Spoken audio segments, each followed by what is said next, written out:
Hey everyone, welcome back to the podcast. I'm your host, Vince Brody, and I'm joined by my co-host and good friend, Terrill Graham. We're out here camped in Michigan. Lake Superior's in the backdrop here. And we just completed the circle tour around Lake Superior. We drove into Canada and came down the Minnesota side. This is our last night camping together. Tomorrow morning, we're going to go our separate ways and head home. I'm heading back to Virginia. Terrill's heading back to Illinois. And in this podcast episode, we're going to be talking about the 5 things we don't leave home without. And, you know, we've got the evidence right here with us. We're on a trip, so these are the things that we have and didn't leave home without. So we're going to get into that in this episode. But before we do that, Joe, how you doing, man? How's it going? Hey, I'm doing great. This is a great opportunity to do this out here in the elements. I know we kind of talked about that whenever we first started talking about doing this podcast, doing it on this trip. And we have the items here, so it's the perfect time to do it. And we have an amazing backdrop right here, so I'm looking forward to it. Yeah, and it's been an epic trip so far. I guess before we get into these items, what you got a highlight to share with our viewers on this trip? Yeah, I would say maybe for the trip in general, doing the Lake Superior tour, there's 2 ways you could really do it. You could go clockwise or counterclockwise. And I would say I would probably recommend going clockwise. That way you kind of end in some of the more scenic areas of the Canadian side. Yeah. That's definitely been the highlight of the trip. We spent a little bit of time in Pancake Bay and that whole region there. I would say the eastern side of Lake Superior, it's up in Canada, is just spectacular. I'm definitely going to be going back up to that area. Yeah, I'd have to agree with that. It was definitely breathtaking out by that area. Yeah. I guess there's a couple spots there that stood out to me. That place by the river. Yeah. You could throw that up on the video with the rushing water. Honestly, man, there's like the whole entire drive through Canada was amazing. Oh, yeah. And then the aurora, the northern lights, yeah, that was a shock. We'll definitely put some images up of that. Yeah. I was able to get some nice images, and also I'm hoping I can do a time lapse with it. So that was definitely a surprise. That was awesome. Yeah, we did some hiking, we did some mountain biking. I brought my pack raft. So we enjoyed the trip on this one. Yeah. All right, so look, we're going to dive into the 5 things we don't leave home without. You want to kick us off? Yeah, I'll start right here with the good old Jetboil. Now, this isn't the first Jetboil that I've had. I purchased this one a few years ago, but I do have one that I've had since 2012. Somebody gave it to me. I think I traded a high lift jack for it, and I still use it to this day.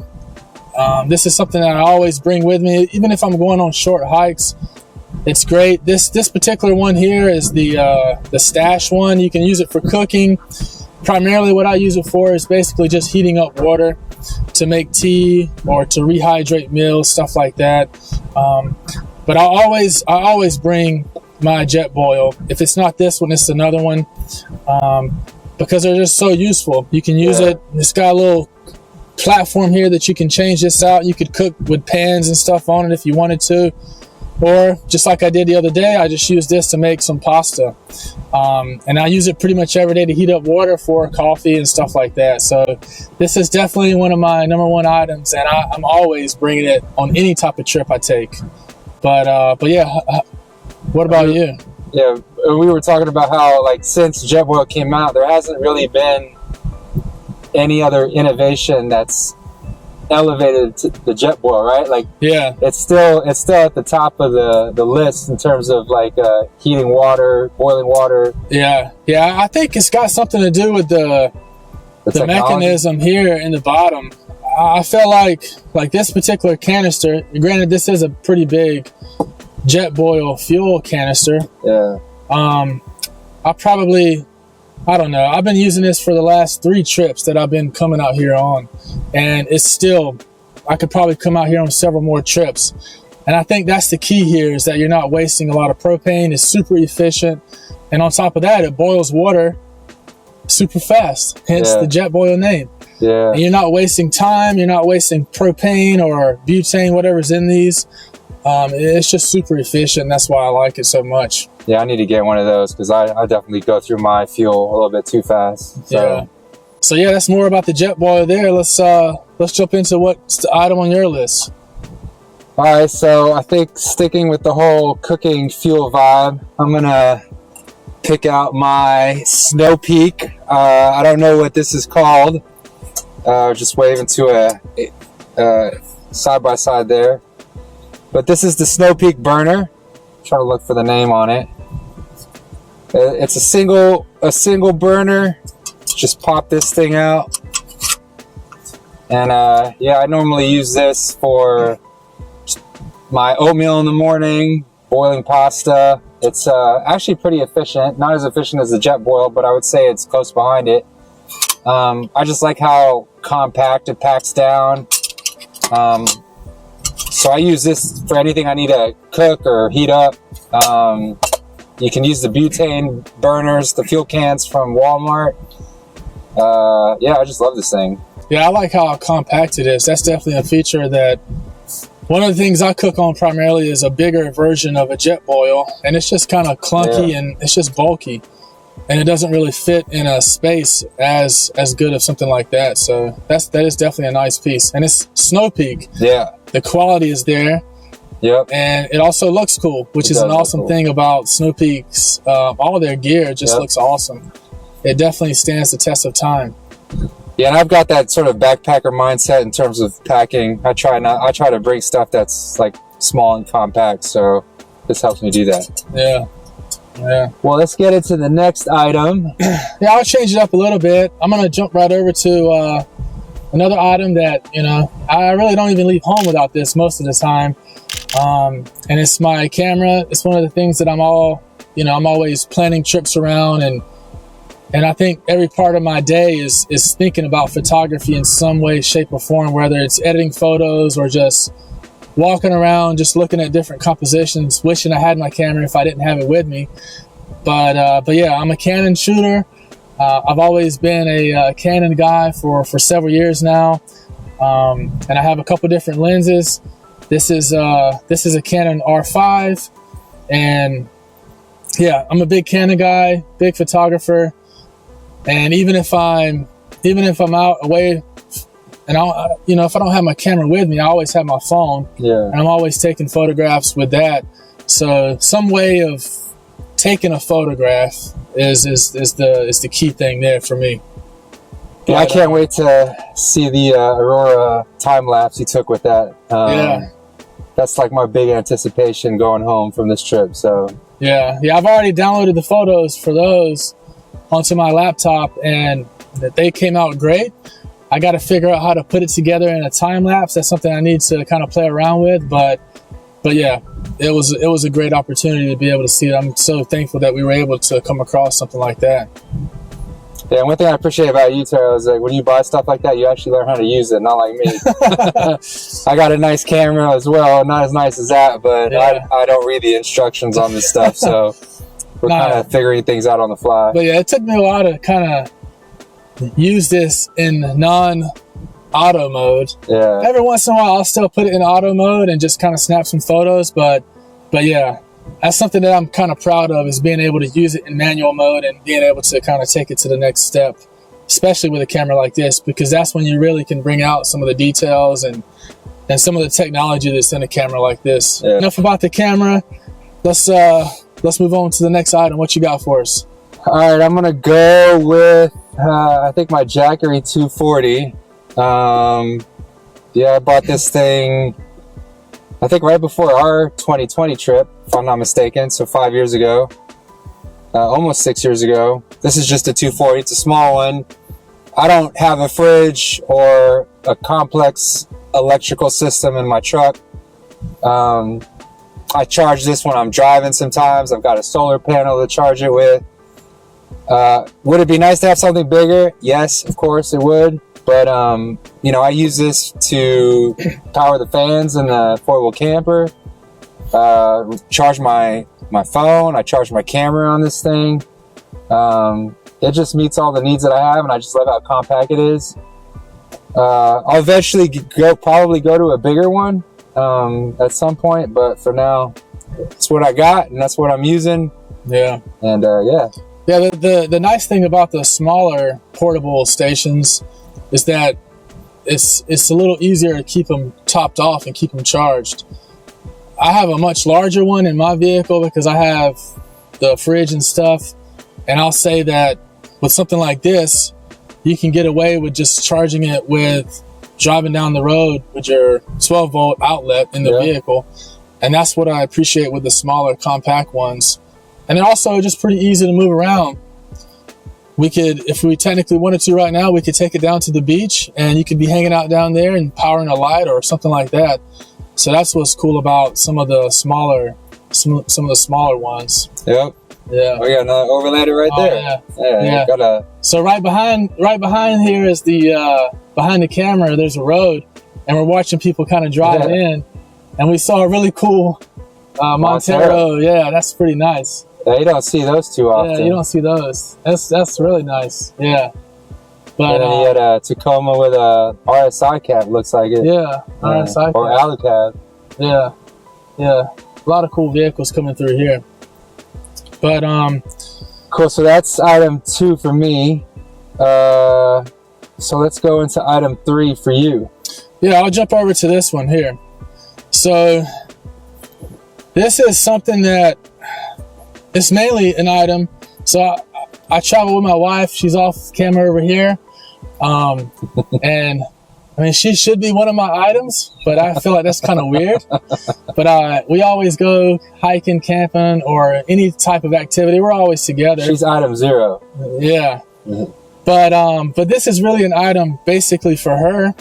And it's a way to make really good Nespresso or espresso, really. It's you basically put water in the top, you put a little capsule in the bottom, and you press the button, and out comes a nice shot of espresso.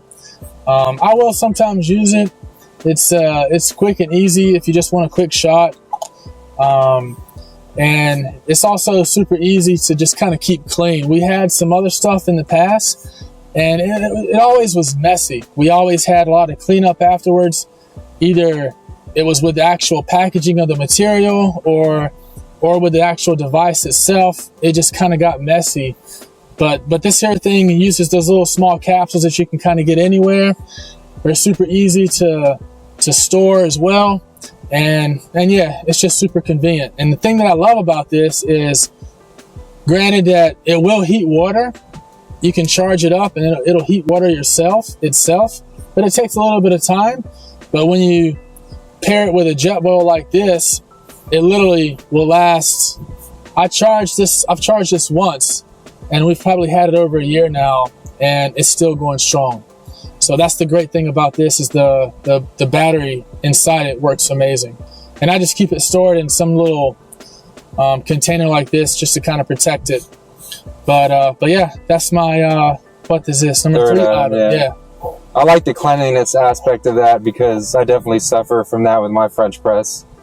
It's just a pain to clean up the grounds all the time, and yeah, it just gets everywhere. And then so I keep my Snow Peak coffee mug inside mine.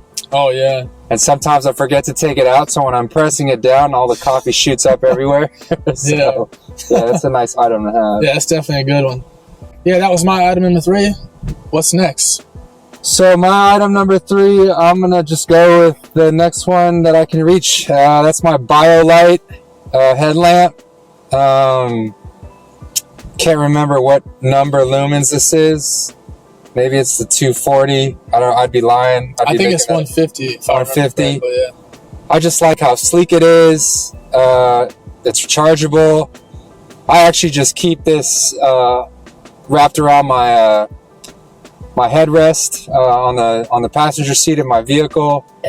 I've used it for running, used it for hiking. Obviously, I use it for camping and overlanding. But yeah, it's just a great lamp. I know they do make one for running. That's a little bit more powerful, but yeah. And it's also super bright. That's the thing I love about the BioLites. When I first, I've always had, I think, the Diamondback there's a couple other brands out there, but when I first used my BioLite, I was like, holy cow, this thing is insanely bright. And it's got a bunch of settings too. It's got the red, spot, the flood. Yeah. So yeah, it's just a great light. It's a great light, yeah. And they're not crazy expensive either. No. That's another thing I like about the BioLites. They're pretty good to just have a handful of them spread throughout the vehicle in case you need them. Anyway. Yeah. I like the colors. Yeah. They have nice colors, because this type of color here, if you lose it or you drop it at night, it's kind of something that you can easily see. Pretty easy to find. The one I have is gray, and I've dropped it, or even if you just leave it setting out somewhere, it's not easily seen at night. So you got to kind of be careful where you leave it. But yeah, so that's my third item that I don't leave home without. So we're gonna move into item number 4 for Terrill. All right, yeah. What do you got? So number 4, we'll talk about the Road Atlas. So I picked this up several years ago now. This is I forget what date is on this one, but I probably could look for it here and find it. But anyway, I picked this up. There was like a couple options for this. This one here is the National Geographic one. I like this one here just because it features a lot of the stuff in the national parks, and it also highlights more items for overland type travel, camping, hiking, biking, stuff like that. Whereas a normal Road Atlas just kind of covers just the roads. It's trying to just get you from point A to point B. But this item here is something that I typically just leave in my vehicle. I really just use this. I use it more for just kind of planning stuff. I'm not really using this to navigate. I have my phone for that, which is way better. But oftentimes you're not able to kind of look at the items around you. And if you're going through an area, you want to see if there's some camping or some hiking, this is a great item to use for just doing planning. And that's what I love most about it, is it has all those extra features inside. Oh, it has all 50 states?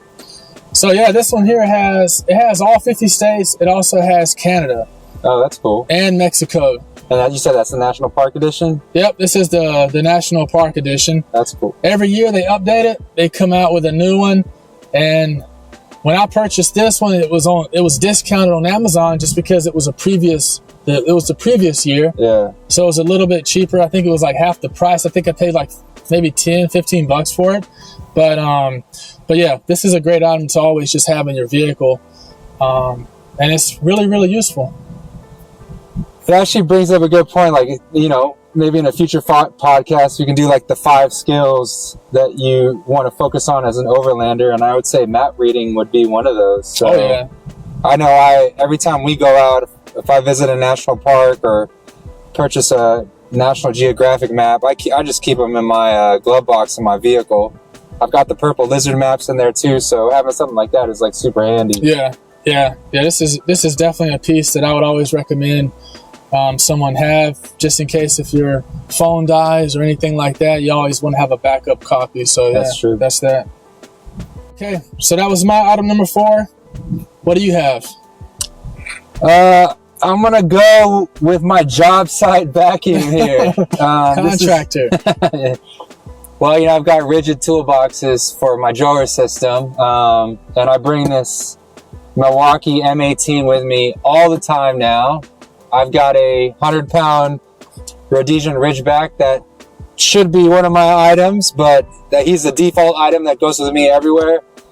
But anyone who has a large dog, especially Ridgebacks, don't shed too much, so it's not that big of a deal. But he rolls around in the sand, like where we're camping right now, and he jumps in the vehicle. He brings that sand with him, as do I. So it's just nice to keep this nearby so I can clean up the living space inside my truck so it doesn't feel so dirty. And just like right now, before we got here, my water container, which the Dometic would be on this list if it didn't have a crappy sort of lid on it, but that had sort of toppled over and spilled the water all over my rug.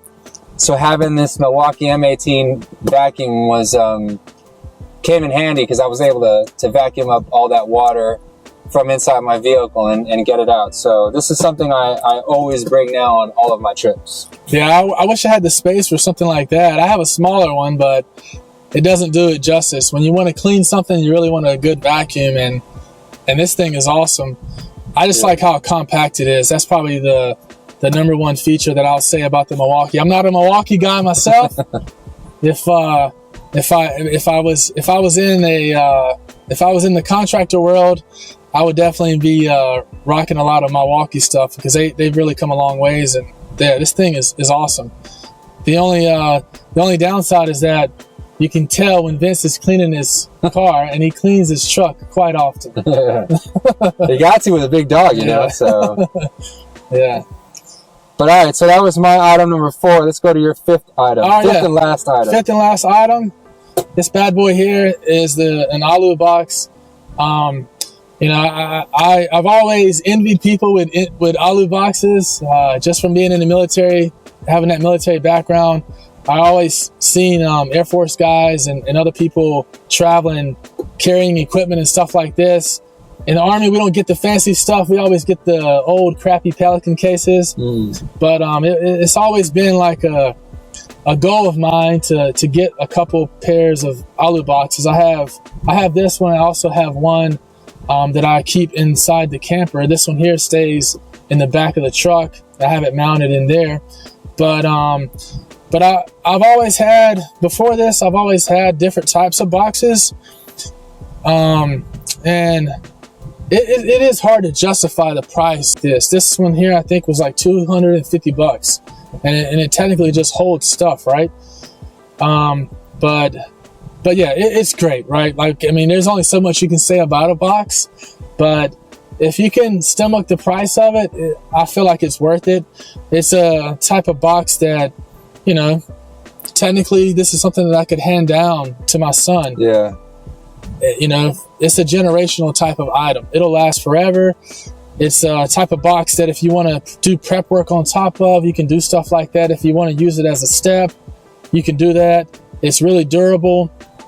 And for me personally, I just love the fact that you can open the lid and you can also keep it strapped down with the handles. That's a feature that I like about it. And it's just super, super durable. And you can get a wooden top for it, right? Yeah, I think Goose Gear, they make a wooden top for it. I will say that you have to drill into the top of this box, the lid, to kind of mount that. That's one of the reasons why I haven't done it yet, because I'm like, it's too expensive to drill a hole into, but I don't know. But yeah, it's a great box. It's expensive, but it's a nice item to kind of have. But, and they come in different colors now, or? I'm not sure. I think there's a company that will kind of... Gotta make sure the dog don't run off with the little kids. There is a company that will... I don't know. I think there's just other companies that make them different colors. Okay. But what's the competitor to the alu box? I think it's Zergs or... Oh yeah, the Zargis or something like that. Yeah. And the only reason I went with the alu box is mainly because I got there was a deal on Backcountry where you could get like 30% off, and I ended up getting a box, and then I ended up getting another box later on when they had another. I think it was like a Christmas sale they had going on. So, and they only had this size, and I think they only had the alu box. So I jumped on that deal, and yeah, I have not regretted it ever since. It's been a great purchase. That's awesome. I definitely like that box. I think Overland Journal did like a review on the different cases, and I think that one came out as having like the most square I don't know what they square per inch storage space. Yeah, something like that. Yeah. So where they like utilize the space the best. So they're nice boxes. Yeah, they're really good. But, all right, so that was my last item. What do you have for us for the last item? All right, so I'm gonna move this out of the way. On one of the previous episodes, I think it was the like which campsite style are you, or your overland build philosophy. I talked about traveling with a 20-quart cooler for the last like 10 years. So obviously I had to put this into the video. This is a Pelican cooler. I've also got a much bigger one. I think it's like a 90 or a 110 one at home. But I actually keep this in my passenger seat while I'm driving. That way, if I get hungry on the road, I can just reach in and grab whatever I need. If I need a drink, it's right there. Matter of fact, when we just came in from Canada, I had to give up my tomatoes, and yeah, I was able to just reach into the cooler, hand it off to the custom agent, and yeah, it's just really simple. It is kind of a pain that I got to get ice all the time. I've probably spent, I don't know, maybe 12 bucks on ice on this trip. But yeah, I don't really carry, I don't cook steak. I don't cook chicken. You know, I don't really cook anything fancy while I'm on the trip. So I just have like milk and vegetables and fruit in here. And that's really all I take. And it's just me that I got to feed. So yeah, this Pelican case is my 5th and last item. It's holding up great too, man. Like, it doesn't even look like you've had it for that long, but yeah. But it's definitely a great item. Pelican did a good job with that. Super easy to use too. Yeah. Know? Just got those 2 latches. They close down pretty easy. 20 quart, 19 liter. Matches my Jackery, matches my Snow Peak, matches my shoes, so I'm good to go. Yeah, I think the coolest thing about having a small cooler like this is the fact that it's portable. You don't have to have a lot of space to carry it in your vehicle, and then also you don't really need to have anything to power it with. Yep. That was my biggest issue at first when I purchased my fridge. It wasn't just a fridge purchase. It was a fridge purchase, a big battery pack purchase, and it gets really expensive at that point, you know? So, yeah, I commend you, man, for being able to stick with it, right? Because there's definitely options out there now. You got the space, technically. Yeah. If you really wanted to have a dedicated space for a fridge, you could have that. But yeah, man, I'm glad you're sticking with it. You're staying strong for the cooler boys. Yeah. Backpacker mindset, man. Yeah, I like that. I think so. The Ranger is my daily driver. I think once I get another daily driver, I might think about building it out a little bit more, having stuff a little bit more fixed. But like you said, you get a fridge, you need a bigger battery pack, you're going to need a fridge slide. Like all that stuff just adds weight and money. So yeah, it's working for me now, so I'm just sticking with it. Yeah. All right. So that's our 5 items. Yeah. So those are the 5 items. And like we said, we're actually on a week-long overland trip, so this is like legit street cred stuff. But yeah, you got anything last you want to tell us? Yeah, the last thing I'll say is that we're also curious to kind of know what you guys bring on your trips. What's that one item that you maybe always leave in your truck, or that's one of the things that's always nice about camping with other people, is that you can kind of get an eye for what they're bringing and how they camp and stuff like that. And I would love to know, are some of these items something that you would bring, or is this something that you're like, oh yeah, I definitely wouldn't need anything like that. So we're all about sharing this stuff in the community. So just let us know what your thoughts are. Yeah, we should have stopped those overlanders and be like, hey, what are your 5 items? Yeah, exactly, yeah. Yeah, so definitely leave a comment. Let us know what items you don't leave home without. Make sure you hit that like and subscribe button. It really helps the channel, especially if you enjoy content like this. And if you guys want to see us get out more often to do podcasts like this, let us know in the comments. And Terrill and I will organize more trips and try to get out as much as possible. But thanks for tuning in, because the adventure starts where the pavement ends. So hope to see you guys out on the trail. Yeah. All right. Later.